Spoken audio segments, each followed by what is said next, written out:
Hey, Victory, how y'all doing? We're here with another episode of Single Life. And this is an opportunity where we get to talk about how you live a life that is honoring to God, honoring to each other, and yourself as a single. And so, as we did some episodes in the summer, heard a lot of great feedback. And so, we got the gang back together. What they do? Let's go, to give you more episodes of Single Life. So, what's up? How y'all doing? Doing pretty good. Good. Introduce yourselves. My name is Jamal. I'm one of the pastors at Victory, Midtown specifically. Let's go. Woo woo. Hello, I'm Sierra, and I am one of the worship leaders here at Victory. And I am E, and I'm not a worship pastor or leader. I'm the next gen pastor at Victory Midtown. Well, like Erskine said, this is actually our third video that we're recording, and we're super, super excited. And we have heard amazing feedback from you guys, people coming up to us, and just all of the amazingness that has come from us doing these single videos. And so I would love to hear from both of you, kind of what feedback have you heard, what have you seen, what have you noticed, and what has that kind of been like since we've done the first couple videos? Yeah, actually, it was pretty dope. I want to go back a little bit. So even before we started the video, I'll be honest, I was a little scared. Really didn't know, how things was gonna go. Putting information out there on the internet. For sure. But man, to see how God was moving way before we even started. So even selecting Pastor Jamal, my brother, and really how I saw it was being orchestrated was basically people getting a front row seat to conversations we didn't had for years. Saw y'all video and it was like, oh snap, to my sisters, you know what I'm saying? And so man, being able to just be obedient and sensitive to God on the conversation. And I actually wasn't on social media at the time. And so, didn't know when it got posted. And so when we got back to church, man, people was lining up at the door, like me and Pastor Jamal was there. And the key thing was how generations of people, different. Yes. So old and young were blessed by it. Yeah. And so, you kind of think you're just going to appease to, your age group and your group of people. And so from that point, I started sending it out to, people I played ball with, people I went to college with, people back home, people who go to church, people who don't go to church. And they all was blessed by it. Yeah. And to really just see just the encouragement that we were able to give people, some next steps to give people. And the biggest thing was a lot of people felt that, they were alone in this walk as a single. And some of the things that we were saying was relatable to them. And so they was able to be like, oh man, I didn't know everybody else feel like that. Man, so thank you so much for doing it and, speaking up about it. So it was real cool. Dope. What about you? I feel like the video kind of created a space where, specifically for men, where they kind of felt more comfortable embracing singleness. Yeah.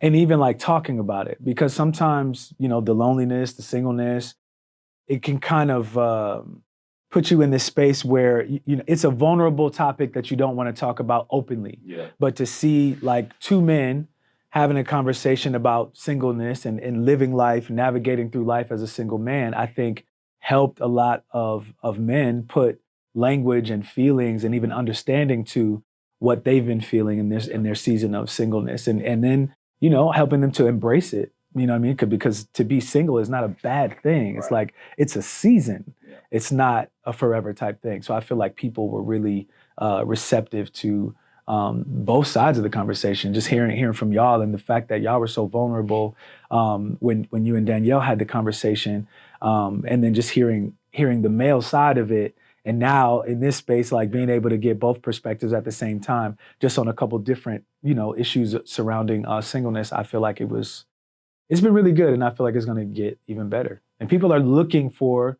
content like this. They really are. Yeah, especially from the church. Yeah. And we're thankful for the church to provide this. Thank you, Victory Church. Absolutely. No, for sure. I mean, to what both of you said. So as far as young and old, that was one of the things that I noticed right off the bat, is that I would get younger girls coming up and telling me like, oh my goodness, thank you so much for sharing that story, sharing how you felt, sharing that you cry, you know, sharing that you don't have to necessarily be quote unquote strong all the time in the midst of a single season, as well as older generation who are either older and single or older and they might be married, but they want to send it to their daughters, or they want to tell people like, hey, watch this and look at what these girls are talking about from a standpoint of just wisdom, and doing our best to use scripture to come in with it, you know, of yes, it's lonely sometimes, and yes, we don't really know what's going on, but we can do it, you know, it's okay, and it's a season, to your point. And then also coming from the standpoint of being able to see a perspective of the females, and then being able to see the perspective of the males. But then us right now being able to come together and just sharing all of what that looks like together, and knowing that you can still interact together. It's okay to still be able to talk and have conversations, and it's okay. It does not mean you're getting married tomorrow. It means that you're having a conversation, and that's okay.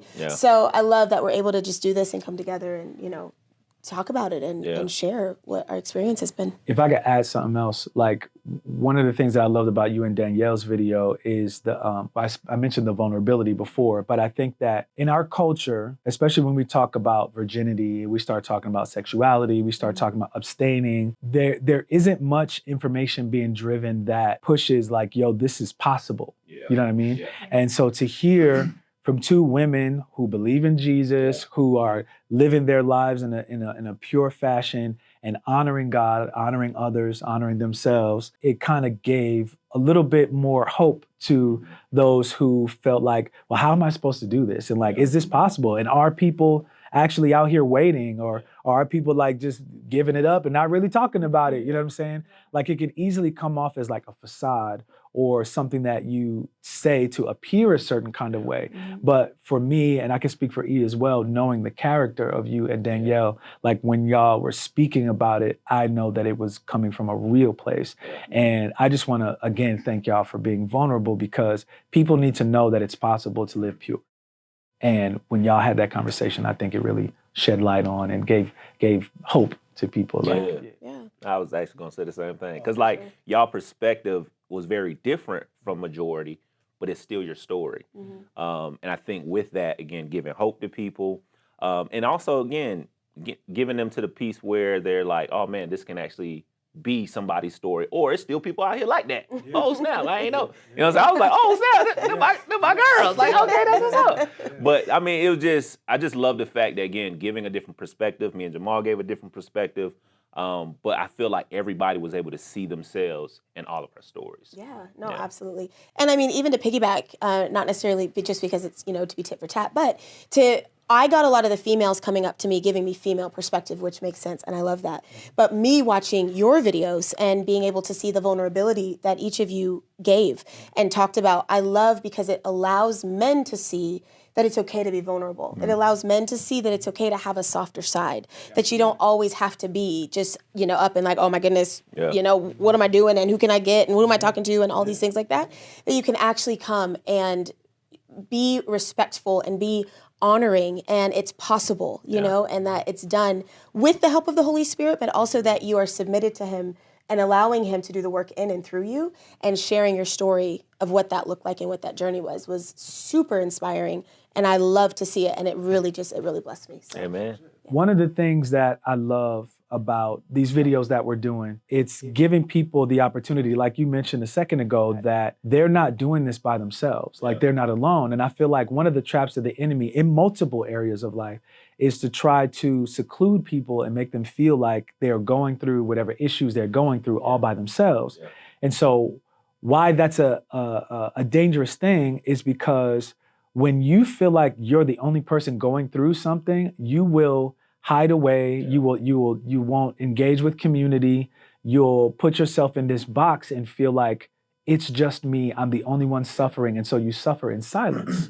And so I want to know from y'all, like in this season of your life, or even in past seasons, how have you dealt with, or how are you dealing with currently the issue of loneliness? Well, take a breath on that. Right. That's deep. Yeah. You want to go? Ladies first? Okay, sure. There Let's you go. Yeah, this one it's deep because being 35 years old and knowing that I desire to be married, knowing that that is something that I do believe for and I believe the Lord has for me and all of that. But the everyday, day to day of knowing that I believe it and I pray for it, but it doesn't stop me from living my life. It doesn't stop me from doing the other things that I know the Lord's called me to do and that I enjoy doing and that I love doing. But that day to day sometimes can just get super mundane of like, okay, what am I doing? You know, I go home to an empty apartment by myself every day. Now, granted, we can balance it, right? We can come and I'm sure we all hear the churchy thing of like, well, the Lord is with you. The Lord is there. He is there with you at all times. He will never leave nor forsake my you. husband. Right? No, first of all, don't It's just me and Jesus. say that. Don't do You know it. how many It's a times I've little heard people weird. say That's a that? little Like, deep. Jesus is my Yeah, husband. I'm like, married to Jesus. No. He loves you. Yeah. He's there. And let them know, sis. But I'm saying, like, for real, like that. Married people don't say that. Don't say that. But because the thing is that the reality of that is that He is our Father. He is there. He can provide those things that maybe we didn't receive from our Father. Yeah. He can provide the things that we are missing, as we know.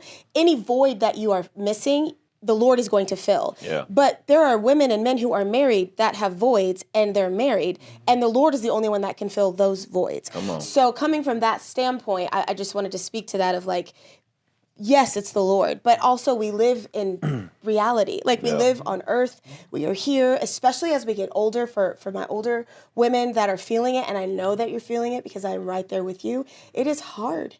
It's difficult. Yeah. It is sad sometimes.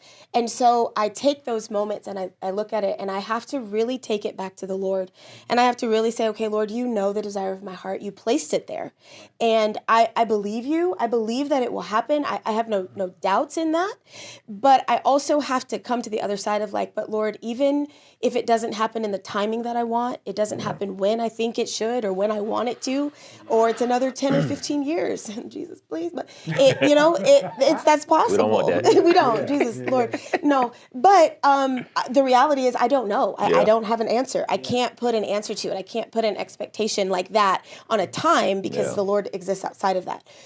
So I have to take it. And I have to have godly counsel around me. I have to have godly people around me, both single and married, that can speak into my life, that can be with me, that can love me and help me through this time and know that I'm not by myself. Yeah. That I don't have to do it by myself.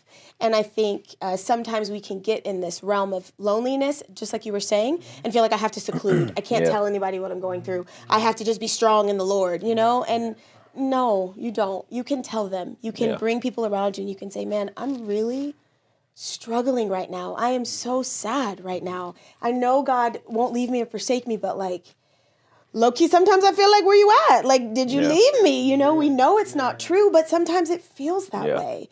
And so just being able to express that and share that and really seek Him and go to Him in that, because it more than likely is another issue of intimacy where he is concerned that He really is after. It doesn't mean it's not real and not true, but He's probably after some deep-seated intimacy things. So. I want you to answer too, but I want to ask you another question. 35, single.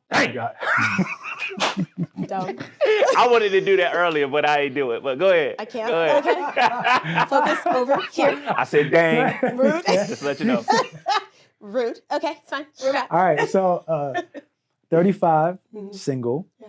We have somewhat of the same circle of friends to a degree. They're either in relationship, engaged, or already married.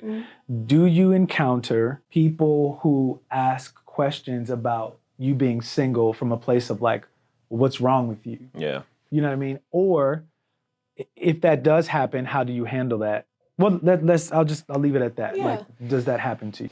Because the circle of friends that I have currently, I've had for a very long time. So we've all at one point been single at the same time, and then they've just continued to no longer be single, and I am still here. And so that specific group of friends, no, they don't. They just rally around and literally, they're out there, they try, they do. And I love them for it. No, for real though, seriously, they do. And I love that they look after me and like they have my back like that to be like, hey, do you think? But so from that standpoint, They don't. Now, I think what gets me more, though, is the pressure I put on myself in that area of feeling like something's wrong with That's me. good. Feeling like I missed it. Feeling like if I don't just take the first person that might say something to me, even if it has nothing to do, and not even like looks, that's not even what I'm talking about. I'm talking about purpose, passion. Do we like the same things, you know? But I'm like, it doesn't matter. I have to just accept it because I have to accept it. And that's not true, you know? And I have to be okay, and I have to know within myself that that's okay. And I just have to know deep down that there is nothing wrong with me, that I haven't missed it because God knows what he's doing. His timing is the best timing. And I'm open to that, and I'm like, Lord, you know, I don't want to miss it, or I don't want to not see it, so I want to make sure I'm open. I want to make sure that I'm like, okay, my hands are open, Lord. I will, you know, I'll see, I'll say yes to go to coffee, or I'll, you know, see someone over here and see what that could look like. And just know that there's nothing wrong with me, and that I am enough and not too much all at the same time. That's good, girl. Hey, that's real good. And I asked that question specifically because I know that there's a lot of people who may be watching right now who are, you know, are a little what we would call up in age. You know what I'm saying? Like, because, you know, the younger people, once you hit 30, they're like, dang, you old. You know what I'm saying? But I intentionally asked that question because I wanted you to speak to the people who are in their 30s and potentially in their 40s, and you may be feeling like, what's wrong with me? Is there something wrong with me? Like, why hasn't someone approached, or why hasn't someone, you know, taken notice of me? Am I seen, or whatever? And it's like, sometimes you're in a season of just being hidden. And that's why you're not seen, quote unquote. But I just encourage, like, to just allow God to continue to do the work in you, so that when you are seen, rather, that you're seen by the right person and it's the right time, and you'll know that it's a God thing. That's good, bro. For sure. That's good. You want me to answer now? Okay, cool. What you got? I'm ready. Okay. I love the fact that you stated the part about just the emotions piece when it comes to being lonely, because I think, honestly, to start it off, being lonely is a real thing, and I think we have to be honest with ourselves to say that we are. You know, there's times where, you know, you're at Kroger and you're going down the aisle and you see this beautiful couple together. You're like, dang, like, I wish I had some, you know what I'm saying? You know, we could share a snack, you know, something. Or even, you know, at the park, you know, down the street, whatever, you see that, you watch movies, and what happens, like, that thing starts to settle in. And then again, you start to question yourself and question situations. And I'll be honest, and I'm sure somebody else has dealt with this too. You start thinking about the old relationships that you were in and the things that you did wrong, and probably I should have done something. Right? Oh, I know you've been there. Okay, I know you've been there. Or you go on Facebook and you see that person and you start going in. We're not gonna go there. But just that level of loneliness, man. Like, I had to be honest with myself to say, like, yeah, I am lonely at times. And then so it's, again, going back to the piece of, well, it's just me and Jesus. You know what I'm saying? And that statement really stuck with me for years, because when people would ask, like, you know, do you have someone, or are you single, whatever, and you say, oh, it's just me and Jesus. And I've been saying that for the last 7-8 years. And so even recently, a couple months ago, the Lord even shared some stuff with me about just being lonely and all those different things, and just revelation to it. And what it really came down to is this level of being real with yourself first, that you are lonely, and then kind of going even to the Bible, where saying that whole me and Jesus thing, and you try to be content with that. And he also made us to be with other people as well. Man, it's not good for man to be what? Alone. And so if it's not good for man to be alone, Adam was considered alone with God. If he was there, if his presence was there, then that means that he was still alone. So that clearly showed me that just because you have Jesus there and have a relationship with him, you can still be alone. And just through that, I got to a place and I was like, man, I am frustrated. I'm really, you know, I want my wife and this, that, and the third. Like, okay, what I need to do, you know, do I need to change some things, whatever. You know, I'm always trying to, you know, change things and be better and work hard, whatever. And the Lord just, and I think I told you guys this as well. The Lord simply just told me, like, you're not okay with just me and you. And I was like, oh man, I'm kind of scared to answer this. Like, you know what? You're right. I'm not. And he simply just told me, that's okay.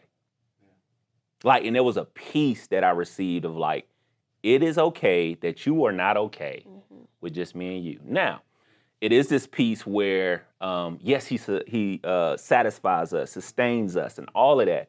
But there is a desire for intimacy. There's a desire for, relationship, right? He placed that on the inside of us.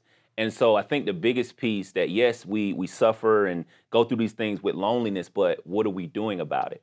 What does your community look like? And I'll be honest, I'm gonna be real. I'm kind of tapped out hanging with the married friends.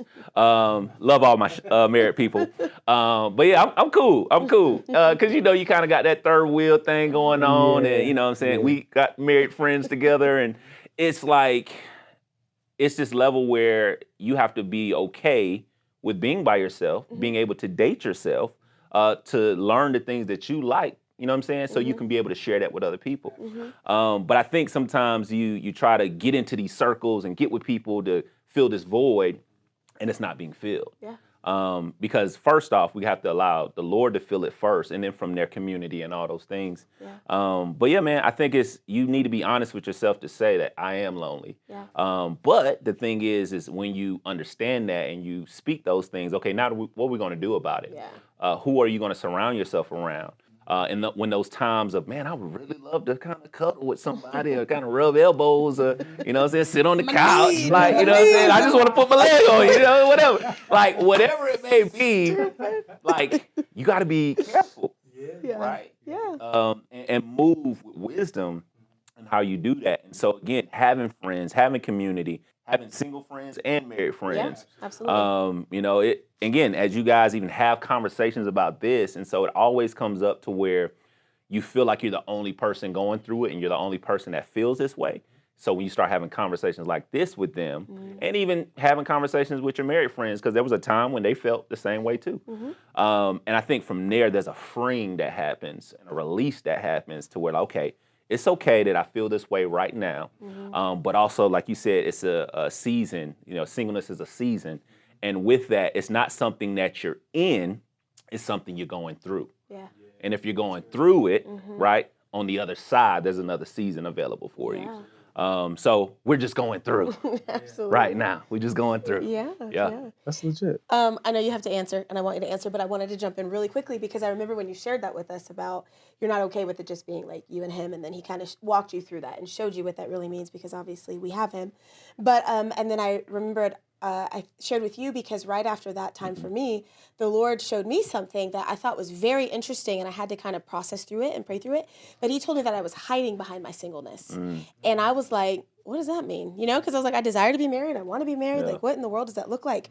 But I had built almost like this persona a little bit about being confident in being single and being able to still pursue the things that the Lord had for me while being single and being able to like still fulfill it and succeed and like, oh, I'm good. It's me and Jesus and I can do this. But the Lord was like, yeah, but now what that's doing is that's covering another part of your heart that you're still not giving to me because you desire to be married. You want to be married. You want that another person, you want a partner. But you're hiding, in this area of like being content. And I am content in that way, but I'm not giving him the piece of my heart because of fear, because of not knowing what's going to happen, because of like, God, I want to do this, but I don't know when it's going to happen. I don't know if it's going to happen, like what's going on, all those doubts that come in sometimes, even when we're trying to be super strong. And he was like, I need you to give even that piece to me. I need you to give even that desire back to me, lay that at my feet. And I got you. I will come through. I'm faithful, but walking in that too and just understanding, like, I don't necessarily want to hide behind my singleness. And even to what you said a little bit ago, it's like God might have us in seasons of being hidden, and that's fine too. But at the same time too, I think for both men and women, not to get too on the side of being so hidden that there's no green light above your head. Like nobody can approach you. Nobody can talk to you. I think there's a beautiful balance between the two of knowing that, yes, I might be hidden, right now, or the Lord might not be revealing whoever that person is, but I'm open, for someone to potentially talk. And it's not so like don't come near me, because then nobody's ever going to talk to you then, because what you doing, you Yeah. know? Or men might being too afraid to make the wrong choice in a female, so you don't approach anyone. You're just like, I'm not going to talk to nobody. I'm going to wait for the Lord to shine a beam over her head, and it's like, okay, I'll be hold up. honest. I feel you that. know, Yeah. and of course I'm obviously not a man, so I'm just saying Yeah. from my standpoint what I sometimes might think or see, and it might not be right all the Yeah. way, but yeah. So That's good. yeah. That's real. I think there is a such thing as like there being a very present fear of choosing the wrong person, and that fear could be so present that you just don't move. Mhm. And so I remember It paralyzes you. Exactly, it Yeah. paralyzes you because you don't want to make the mistake. It's like we understand that marriage is a covenant, not a contract. We know that this covenant that we're about to make is something that is forever. Yeah. And so the worst thing that you could do is make the right covenant with the wrong person. Yeah. Measuring that against like, okay, who am I actually going to choose? Who is the person that God Yeah. has for me? You should take your time. Yeah. You should be as patient as you possibly can. There was a guy who said to me, you should be the most selfish when choosing your mate, because when you get married, it's when you have to be the most selfless. Yeah. And I was like, golly, man, it might have a little weight to it. But I identify with what you were saying about just, going down memory lane with like old, relationships and things like that. Like before I met Ashley, before I met Ashley, before, we got into a relationship and I was going through my period of being single. Yeah. It was probably about 2 years. And I had moments where I thought back to like old relationships, and I would find myself like going back to Instagram pages and seeing how they doing and like if they found somebody and like all that kind of stuff. And to be honest, it only feeds the loneliness. It doesn't do 1000%, anything for you, It's bro. dangerous, bro. You're like, oh God, what's wrong with me? Especially when you know that person was not for you. There's no reason to like dig back into memory lane. It only makes matters worse. But that was me. Like that was part of how I dealt with the loneliness. And there were times, bro, when when like I have this memory in the forefront of my mind, just being completely vulnerable, where I was like up in the middle of the night and I just felt like this aching, like desire to just be with someone, and not from a standpoint of like anything sexual, but just wanting someone there that I could be intimate with in a way that is like, I want to share the love that I have to offer with another person. Like emotionally. Yeah, emotionally. And so like literally I was like up in like wedged between a corner, like in my bed, just like don't y'all don't judge me. All right. I'm like, what's I was like what you say? I'm like, a little stressed. Curled up. I was curled up and I just had a pillow and I just prayed and I was like, Lord, Come on. you know what I'm saying? Like come sit with me, Yeah. like for real. Yeah. And it was one of those moments where I just felt this emotional weight and comfort at the same time. I think that we dismiss often the simplicity of asking the Lord to come and sit with you in a moment 1000%. where you're feeling heavy or you're feeling tired or you're feeling empty or you have this desire in you. And it's like, God, I need somebody here. And I know that your design is for me to have a person that tangibly represents you, right? But I need your spiritual representation right now. I need your presence now. You know what I mean? And I think that a revelation of God loving you so much that he'll meet that need is what keeps you from going down the wrong lanes and memory lane and, those, going back through those old relationships as if they're going to create some type of fulfillment, in that loneliness gap that you have that really only God can fill. Because we all know, we know what it feels like to be in a crowded room and still feel lonely. And so that should tell us that a person or a multitude of people isn't the solution to loneliness. Sometimes it helps, but if there's anything that comes back and resurfaces over and over again, then it kind of shows us that whatever we've been trying to fill that little space with is not the solution. And so it's got to be God. So to that point, and I'm curious what you would say about this, because I think that sometimes people could hear you're in a relationship now, about to get married, and they could immediately be like, oh, well, he doesn't know. He doesn't understand. He's not single anymore. Oh, no. So what I want to know, because this is something I'm passionate about, especially in what I do, so many, women sometimes, or men, are like, if I had that person, if I had that person, if I had that person, and I try to let them know, that isn't the answer. To your point, it helps. And so I want to know, if you don't mind sharing, maybe you have Ashley. And I've had the privilege of being with you guys from the beginning until now, and then I'll see you guys get married. So excited for you. But can you share, just from your personal standpoint, moments that you have still felt maybe lonely, or still felt like you needed the Lord to come in, and you have Ashley, and she's amazing? Yeah. Oh, yeah, absolutely. So, I mean, the season that we're currently in is a prime example of that, right? So we're in a season of long distance. Mm-hmm. Like, I'm here in Atlanta, she's out there in Kentucky, she's on a travel assignment. And so like, I do have my person, however, I don't have her physically here as often as I would like to. And so there are moments where like that loneliness, it's twofold. Where like there's a loneliness that presents itself where it's like, I can identify this as like not longing for Ashley, but longing for the presence of the Lord. I need to be in God's presence. Like, I need you to come and sit with me, just like I said before. And then there are moments where I'm like, I really miss her. And I know that this longing is for her. To be able to identify the difference between the two is a helper for me, because I'm like, sometimes I'll feel some type of way, and I'm like, babe, I don't know why I feel this way, but I don't know, I just feel like I'm aching for something. And she's just like, you need to spend time with the Lord. Mm-hmm. You know what I'm saying? And that is the solution, right? So listen, I know you just said before, like people feel like, well, he's about to get married, he doesn't know. Listen, come on. I'm 40. I never tell people my age. Had to do it one more time. Had to. Listen, I thought I was going to be married at like 25. I thought I was going to be working on my first child by 26, 27, like before I was 30. None of that happened. Yeah. None of it. And I could try to like point the finger at myself and say it was because I just wasn't in the right place, or I wasn't doing the right thing, or whatever. It just wasn't God's time for me yet. Yeah. Listen, if you are in your 30s and your 40s and you haven't found that special someone, I know I just said this earlier before, but you have to know that, here it is. If God knows the beginning from the end, that means he knows your story from the beginning to the end.